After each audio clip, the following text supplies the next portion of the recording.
আসসালামু আলাইকুম বন্ধুরা। আজ করে দেখাবো ডাঁটা শাক ভাজি। আর এই ডাঁটা শাকটা খুবই কড়া ছিল। আর কিভাবে কীটনাশক মুক্ত এই ডাঁটা শাকগুলো আমরা সুন্দর করে রান্না করতে পারি তারই টিপস এবং ট্রিক্স থাকবে। প্রথমে ডাঁটা শাকগুলো বাজার থেকে এনে গোড়াটা কেটে তারপর বেশি করে পানিতে ভিজিয়ে রাখতে হবে। আধা ঘন্টার মতো ভিজিয়ে রেখে তারপরে ডাঁটাটা ঝরা দিয়ে তারপর ভালো করে বেছে নিতে হবে। আমি কিন্তু ডাঁটা সহই রান্না করি শাকগুলো। তারপর বেশ কিছুক্ষণ আরও ধুয়ে নিয়ে আবার ঝরা দিয়ে নিতে হবে। তারপর শাকটা প্রথমে একটা খালি পাত্রে শুধুই শাকটা সিদ্ধ করে নিব। যখন শাকটা সিদ্ধ হয়ে নরম হয়ে আসবে তখন এটা ডাল ঘুটনি দিয়ে একটু ভালো করে ছেঁচে দিব। এতে কিন্তু শাকটা একদম ভর্তা ভর্তা হয়ে যাবে। এভাবে কিন্তু শাকটা আমরা কুচি ছাড়াই রান্না করে নিতে পারি। তারপর খুব সামান্য পরিমাণ লবণ দিতে হবে।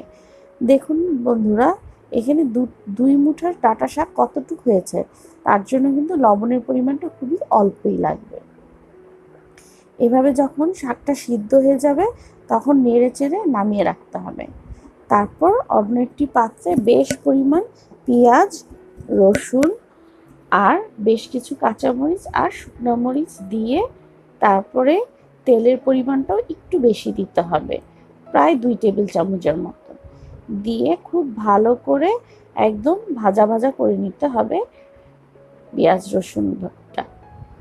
পেঁয়াজ রসুনটা যখন খুব ভালো করে ভাজা ভাজা হয়ে যাবে তখন তার মধ্যে দিয়ে দিব সিদ্ধ করে রাখা শাকটা। এই শাকটা মিলিয়ে তারপরে কিন্তু হয়ে যাবে। এই শাকটা কিন্তু হতে বেশি সময় লাগে না। দেখলেন তো বন্ধুরা, আমি কিভাবে ঝটপট করে এই শাকটা করে ফেললাম। এতে অনেক সময় অনেকে কুচি কুচি করে শাক কেটে দেয়, কিন্তু কুচি করে শাক কাটা ছাড়াই এভাবে ঝটপট করে কিন্তু আমরা রান্না করে ফেলতে পারি।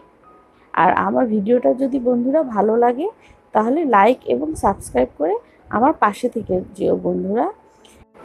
বাজারে এখন প্রচুর শাক পাওয়া যায়, আর সেই শাকগুলি কিন্তু আমরা সবই এভাবেই রান্না করে খেতে পারি।